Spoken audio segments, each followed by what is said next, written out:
பண்ணோம் சொல்லுங்கடா. ஓகே அதுங்க ரேட் கிளிக் பண்ணி கையில் வந்துருச்சு. ஓகே நீங்கள் எதுவும் கண்ணு மாரி பார்த்தோன்னு. ஓகே இது எப்படி எடுக்கிறது? இந்த ரேட் யூஸ் பண்ணலாமா? ஓகே இது கிளிக் பண்ணும். இங்கே ரேட் உள்ள போக மாட்டேங்குது. ரேட் ஓகே இங்கே ரேட் உள்ளே போக மாட்டேங்குது. ஓகே மேலே இருக்க அந்த சந்து வழியாக அனுப்பிச்சு விட்டேன். ஓகே அந்த ரேட் கூட்டிட்டு ரேட் காணும். செல்ல குட்டி ரேட்டு ரேட்டு காணுங்க. ரேட் அதுக்கு என்னடா இது? இங்கே ஸ்க்ரூ டிரைவரும் எதுவும் கிடைச்சிருக்கேன் பாட்டில். ஓகே இங்கே இந்த வேம்பயரை ஓப்பன் பண்ண மாட்டா இப்போடா. இங்கே ஸ்க்ரூ டிரைவர் வச்சு 1 ஓப்பன் பண்ணியாச்சு, 2 ஓப்பன் பண்ணியாச்சு. டே பயமுத்தாதீங்கடா, இப்போ ஓப்பன் பண்ண போகிறேன். ரொம்ப பயமாக இருக்கு. என்ன இருக்கு? என்னடா எதுவுமே நடக்கலை. நான் வேற பயங்கரமாக கத்திட்டேங்க. இங்கே ரொம்ப பயமுத்தினாங்க. ஓகே நான் கூட வேற எதுவுமே நடக்கும்னு பார்த்தேன். இந்த வேம்பயர் சொம்ப தான் போடுதுங்க. ஓகே அது இருக்குல்ல. ஓகே இதுவும் கோடு மாரி கொடுத்து வச்சிருக்கானுங்க. ஓகே இது எப்படா கண்டுபிடிக்கிறதுனா?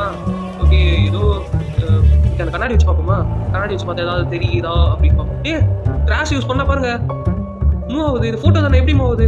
ஓகே கிராஸ்க்கு வந்து சைடில் வரணுமா? ஓகே அந்த கிளாஸ்க்கு அப்போ என்ன வரும்? கிராஸ் சைடில் வரணும். ஓகே இப்போ கிளாஸ் யூஸ் பண்ணலாமா? இல்லை இந்த பூண்டு. பூண்டுமாடா? ஓகே பூண்டுக்கு வந்து சைடில் ரைட் சைடில் ஒரே ஒரு கட்டம் இருக்கும்னு நினைக்கிறேன். ஓகே பூண்டு அதே தான். ஓகே இந்த கிளாஸ் இருக்கணும். இன்னும் என்ன இருக்குது? கிளாஸ் வந்து சைடில் மட்டும் 2, அதாவது லெஃப்ட் சைடில் 2. பூண்டுக்கு வந்து இந்த சைடு, பூண்டுக்கு வந்து ரைட் சைடில் ஒரே ஒன்றா. ஓகே ஃபஸ்ட்டு வந்து 2 இருக்கும். ஓகே எதுனா வைக்கிறதுனா? ஓகே பூண்டு ஃபஸ்ட்டு வச்சுக்கிறேன். அப்புறம் வந்து க்ரூசிஃபிக்ஸ் வந்து 2 சைடு 2 அது மியூசிபல். ஓகே அடுத்து வந்து கிளாஸ். ஓகே லெஃப்ட் சைடில் 2 அது கரெக்டாக தான் இருக்குது. அடுத்து வந்து என்னதுன்னா? ஓகே அது ரத்தமா அது? ஓகே என்னடா வைக்கிற? ஓகே அது 0. ஓகே வீடியோ பார்க்க ஏரோ பட்டன் கிளிக் பண்ணுங்க.